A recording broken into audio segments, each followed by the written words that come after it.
Coming up next on BG24 News. President Barack Obama is coming to the Stroh Center tomorrow. We've got the details. Legendary feminist Gloria Steinem spoke at the Bowling Green State University last night. Reporter Tyler Savino spoke with her. This is BG24 News, live at 5:30. Thank you for joining us tonight. I'm Madeline Fenning. And I'm Dominique Hicks. President Obama is coming to BGSU.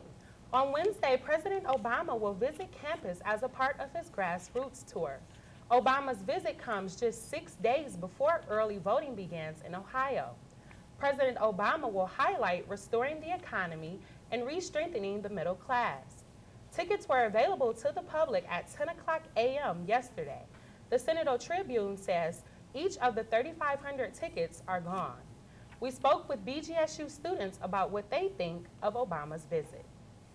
It's very exciting. It's a once-in-a-lifetime experience. I've never seen him before. I'm going, and I can't wait to see him and see what he has to say. I think it's pretty fascinating that he would decide to come here of all places. Yeah, I don't understand why he would come here when there's so many other larger urban areas for him to speak at, but it's still cool nonetheless. Hopefully it gives us some insight and we can get some of our questions answered that we may have and haven't gotten answers to. It makes more sense for Romney to go to Toledo than Obama to come here because, like I said before, there's just more people in Toledo than there is here and more likely voters, I'm sure. Mitt Romney will also be in the area tomorrow. The Republican presidential nominee will be in Toledo on Wednesday. Romney's stop in Toledo is a part of a 6-city tour of Ohio. The event will be held at the Seagate Convention Center. The public can get tickets to this event through the Lucas County Republican Party. Doors open at 3 p.m. As Governor Romney arrives in Northwest Ohio, his running mate is just leaving, but he'll be back on Wednesday. VP candidate Paul Ryan visited Lima yesterday. He talked with a crowd of 1,500 about foreign affairs and the fate of a tank factory in Lima. Ryan criticized the Obama administration on both issues. He said he can't believe Obama's administration wants to shut down the Lima plant that builds the Abrams M1A1 tank. Ryan will join Romney in Toledo tomorrow. Presidential debates start next week. President Barack Obama and Republican presidential candidate Mitt Romney will be in Denver, Colorado next Wednesday. This is the first debate in a series of debates that will take place throughout October. The first debate will focus on the candidate's view on domestic policy. Some policies that will be up for debate are equality, health care, women's rights, and education. Both candidates have a different view on the matter, proving this should be an exciting debate. The debate will air at 9 p.m. And keeping with the political theme, voter registration ends in less than 2 weeks. The deadline for voter registration is October 9th at 9 p.m. If you are not registered to vote in Wood County, you may register with the Board of Wood County Elections. Voter registration is also available at the Breadstone Municipal Building and the Behavioral Connections. Tyler Savino joins us in the newsroom with information about a recent gala on campus that featured Gloria Steinem. Tyler, what can you tell us about that? Well, Madeline, for decades, the Women's Equity Action League has been a symbol for gender equality across the nation. This is the final year for the organization, and the celebratory gala held on campus featured a very special guest. It is profoundly transformational for women to be strong. Women from all over the country gathered this Monday to attend a gala held by the Women's Equity Action League.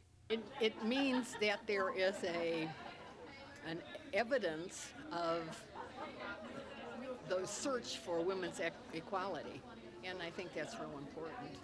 The keynote speaker for the gala was none other than feminist legend Gloria Steinem. Gloria, what are your thoughts on being an inspiration for millions of people? You know, I don't think of myself that way because I get inspired right back. I mean, being in a room like this one where we've celebrated the Women's Equity Action League and scholarships for student mothers, and we've heard inspiring stories of people who are changing their circumstances drastically and dreaming big dreams. I mean, that's what inspires me. That's what a movement is about. A movement is not about one person. A movement is about all of us, literally. It is clear that the message it sends will stick in the hearts of society for generations to come. And it was certainly a memorable night. Back to you in the studio, Madeline.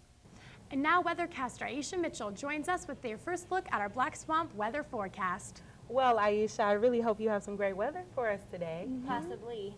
Thanks, guys. Calm and cool fall weather has finally arrived, and it looks like it's going to stick around for a while. All this and more coming up on your Black Swamp weather forecast. Advising Services and the Telecommunications Department is hosting Major Monday next week. The event will highlight the telecommunications major. Students will have the opportunity to tour BG24 News, WFAL Falcon Radio, and WBGU FM. There will also be a meet and greet of the faculty and advisors from the department. The event takes place in room 121 West Hall from 4 p.m. to 5:30. There will also be refreshments and a free BGSU t-shirt raffle. Uptown Club in downtown Bowling Green is celebrating its 25th anniversary of Gay Night. The club decided to host Gay Night on Tuesdays and Fridays in honor of this milestone. Gay nights at Uptown consist of socializing, go-go dancers, and drag shows. These activities will all still be available on Friday nights. For the updated cover charges, go to uptowndowntown.com. BGSU alumni and Olympic gold medalist Dave Waddle will be on campus this week for the homecoming festivities. On Friday, Waddle will give his A Winning Attitude speech and then serve as the parade marshal. Waddle won the 800-meter race in the 1972 Olympic Games. He is known for his signature white cap, so students are encouraged to wear white hats to welcome him to campus. Free Waddle hats will be handed out before his speech, which starts at 3 p.m. at the Stroh Center. BGSU President Dr. Mary Ellen Mazie gave her State of the University speech last Wednesday. Mazie spoke about her long-term plans to improve the university. She aims to increase enrollment to 25,000 by the year 2020. Mazie also would like to improve distance learning and online education. She also announced that Northwest Ohio Center for Excellence in STEM Education was awarded a $7 million grant. The grant will pay for learning projects for students in the Erie County.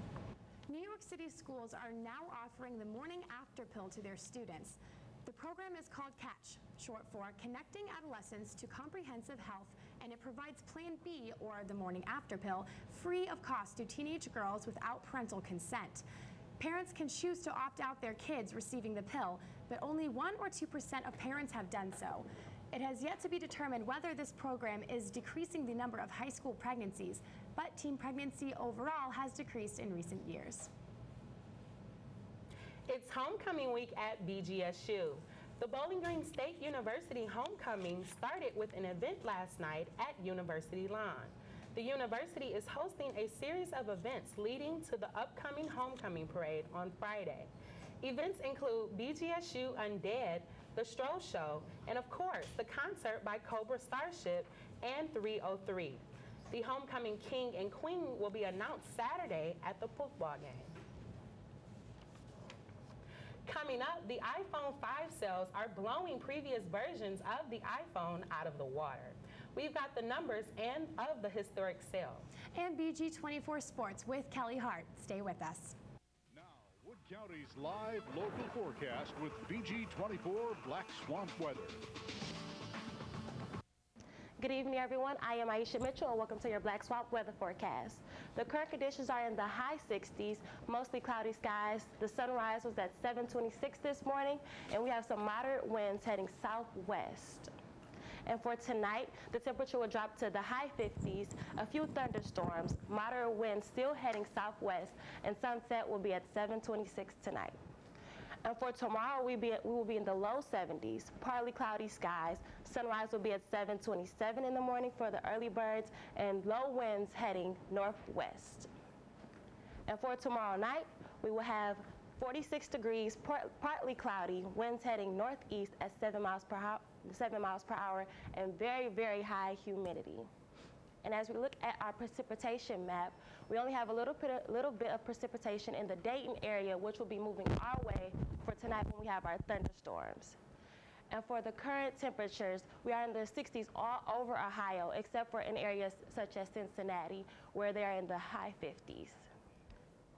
And finally, our 5-day forecast, we are in the high 70s and low 60s for the next couple of days, and partly cloudy skies.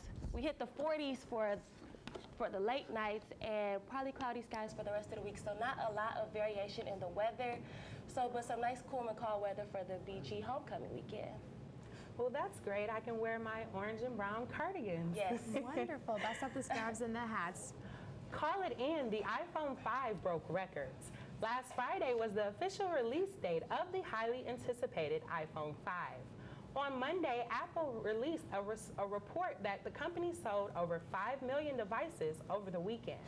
Apple says that the pre-ordered iPhone 5s that are not yet to be delivered are not figured into their final tally. The iPhone 5 sold over 1 million more devices than the iPhone 4S did in its first weekend. Apple says the new design and improved processor were key factors in selling so many units. If you plan on getting the new iPhone 5, don't be surprised to see small scratches around the edges. Apple released a statement yesterday in response to claims that customers were receiving their new phones with scratches. Apple says that the new aluminum body is at a higher risk of chips and scratches than the older models. The improper handling of devices before shipping are the main causes of these scratches. Curiosity, the Mars rover, has something to be a little curious about. The 2,000-pound rover is almost ready to head out for its first scientific expedition. On Friday night, scientists will drive Curiosity across the surface of Mars to find rocks that can be studied. The scientists have been testing Curiosity for the past couple of days, and it has been passing with flying colors. The overall goal of the rover is to try and find life on Mars. Coming up next on BG24 Sports, highlights from volleyball and women's soccer this past weekend. Also, find out which two Falcons earned MAC Player of the Week honors. Stay with us. Welcome to BG24 Sports. I'm Kelly Hart. Looking back at the weekend, on Friday, the Falcon volleyball team took on Ohio University to begin MAC play. The game went to 3 matches as the Falcons swept the MAC favorite Ohio Bobcats. BG posted 51 kills to the Bobcats' 29. Paige Penrod led the Falcons with a match-high 14 kills herself. BG improves to a 5-2 record and will host Kent State on Saturday at 7 p.m. With 2 MAC wins over Ohio and Kent, 2 members of the volleyball team have been recognized as Conference Offensive and Defensive Players of the Week. Lindsay Butterfield and Leah Shaw each earned the title respectively for their outstanding performance this past week. Congratulations, girls. Over to women's soccer, who were in action Friday as well. Hosting defending MAC champions Kent State, goalie Jenna Underwood earned her first collegiate shutout as the Falcons tied the Golden Flashes 0-0, no score. Team will be back in action on the road at Eastern Michigan this Friday. The tennis team also found success over the weekend as 4 members of the program earned the first place titles at the BGSU Invitational. Emily Ruin, Nikki Chercosta, Katie Brozovic, and Mary Hill each placed in the invite, winning 2 singles and 2 doubles titles. The Falcons will be back in action at the Toledo Rocket Invite on October 12th and 13th. The Falcon football team played on a national stage over the weekend while traveling to Virginia Tech. BG was shut out 37-0.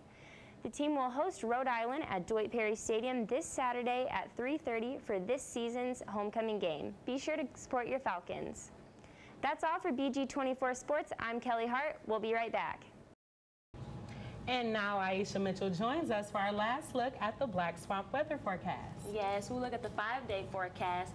For the next couple of days, we'll be in the low 70s, but the high 60s, partly cloudy skies, and we'll drop to the 40s during the night. So not a lot of variation when it comes to weather, but there will be some nice, cool and calm weather for the BG weekend. So I hope all the Falcons are excited. And that's it for BG24 News. For Madeline Faining, Aisha Mitchell, and Kelly Hart, I'm Dominique Hicks. Be sure to join us tomorrow for BG24 Politics, and again on Thursday at 5:30 for another edition of BG24 News. Have a great night, everyone.